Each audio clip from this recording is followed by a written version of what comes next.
Guys, meron tayong bagong gadget na laruin no, na galing kay Xiaomi and it's called the Mi Smart Air Fryer na 3.5 liter no. And this works perfectly with the Xiaomi app, the Mi Home app. So, to give you a quick rundown no, meron siyang 3.5 na capacity, kaya na magpainit up to 200 degrees Celsius and of course, app smart control. 24 hours ang kanyang timer, meron siyang OLED display and 100 plus na cloud recipe.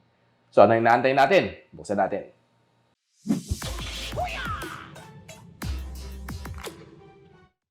So, hi guys! Ako pala si Richmond ng Gadget, Sidekick and welcome back to my channel. So, right now, buksan na natin itong Smart Air Fryer no, ni Xiaomi. And kita natin sa gilid, no, yung display niya, kung gaano siya kaganda. No? Then, sa likod, it's the same design.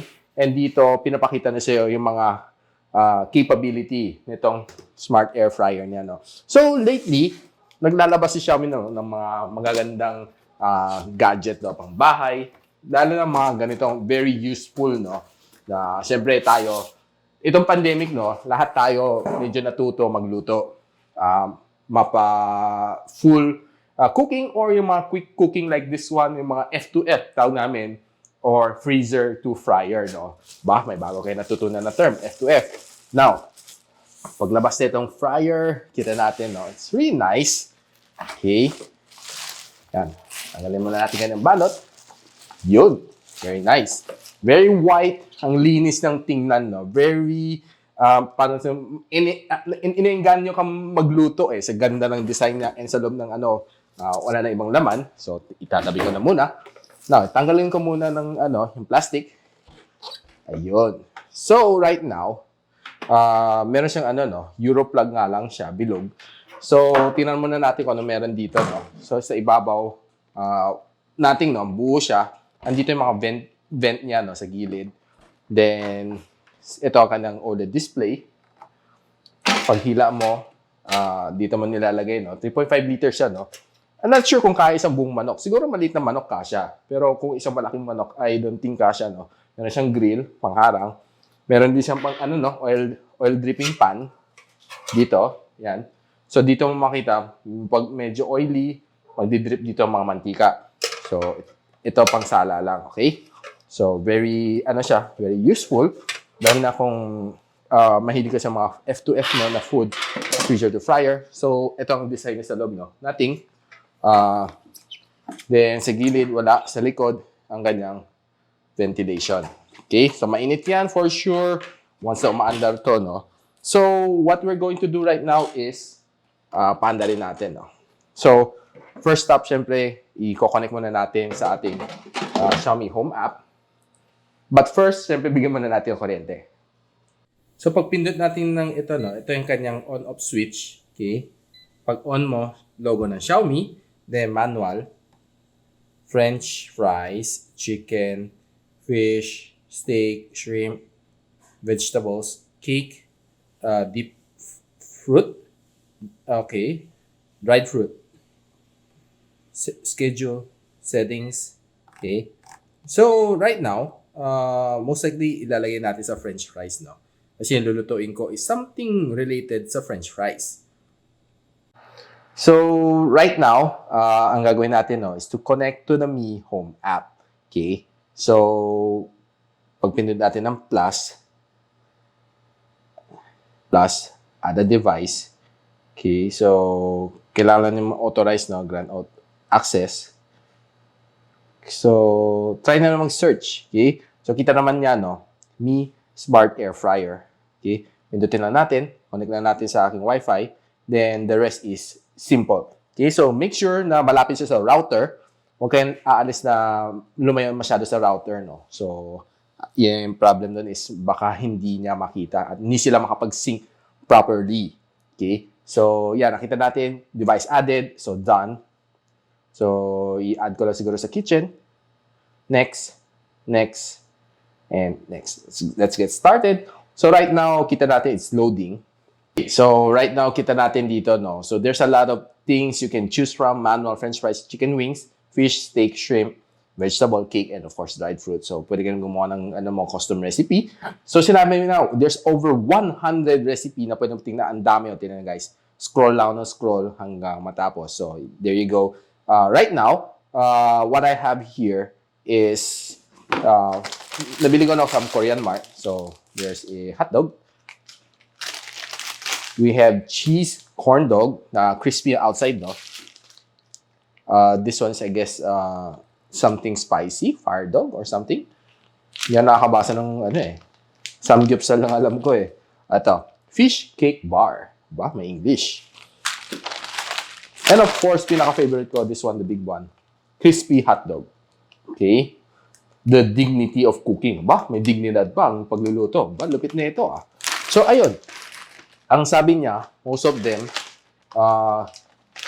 ito, cooks in microwave oven, 1.5 minutes. Pero hindi naman itong microwave ang gagamitin natin. It's a air fryer. So, mostly, sinasabi naman nito, pagkaintindi ko dito 11 minutes sa air fryer, no? At 170 degrees Celsius, no? So, isa-set natin, okay? So, most likely, laruin na lang natin sa manual. Okay, kita natin manual mode. So, sinabi na cooking temperature sa 170 degrees, ilagay natin cooking time to 11 minutes bago siya masunog. Okay? So, right now, ilalagay lang natin dito sa pan na ito. So, okay. So, before that, i-rinse ko muna, no? Before natin gamitin. Ayan, na-rinse na natin. Next thing to do is to open this stuff. Okay. Ayan, okay. Fish cake.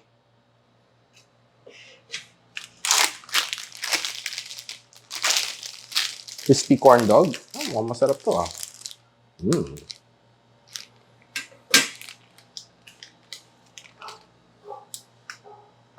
Itong hotdog. Okay, so wala siyang pang pilas. Meron sa ibabaw. Okay. Yeah. Okay. Medyo matigas lang. Okay, medyo yellow pa siya. Okay.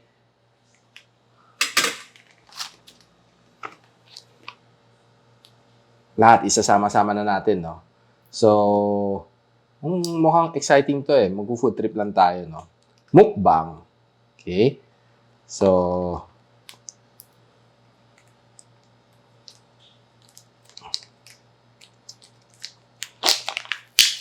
iyon.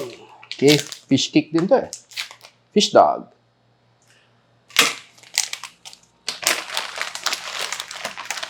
And ito ang favorite natin, no? Matigas. So, sa loob, meron pa siyang small pouch, astig. So, I'll take 2, no? Dalawang piraso lang. So, isa. Wood. And dalawa.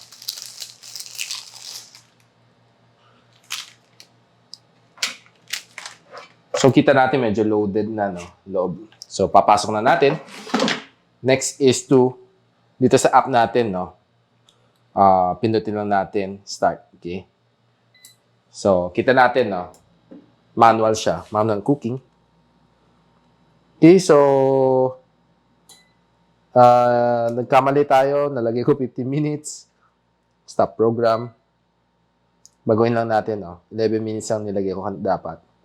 Okay. Start tayo. 11 minutes. Magka-countdown lang tayo. Okay? Until siya maluto. So, balikan natin. 8 minutes pa tayo, no? So, guys, tingnan natin, no? Pag binuksan ko kung magte-temporary pause siya o hindi, no? It's called a safety feature, no?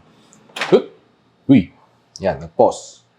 Okay? So, pagbalik, nakita natin medyo golden brown yung mga food natin, no? Uy! Masarap to. Init na yung stick. Balik natin. Tapos muna natin luto. Yan.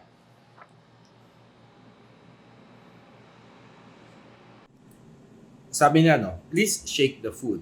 Not sure why. May last 3 minutes pa siya.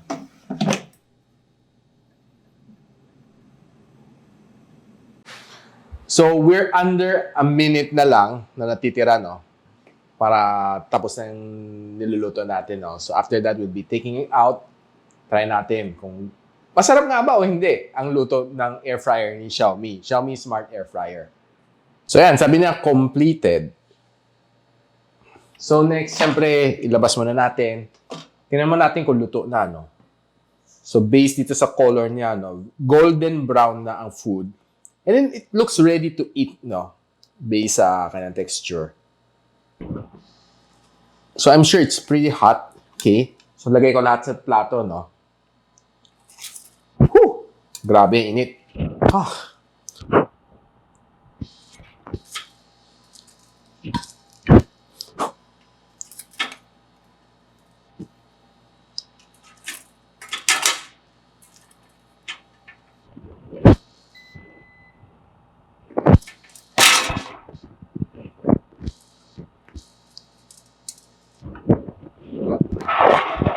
Ayan na guys, kita nyo.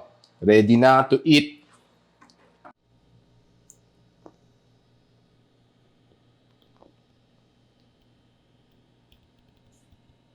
Eh syempre next, itatry lang nating kumain, no?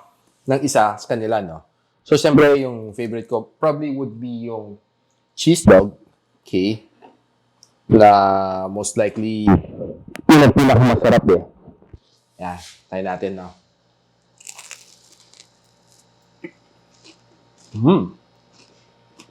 Luto na. Okay? Mainit pa. Guys, ang sarap.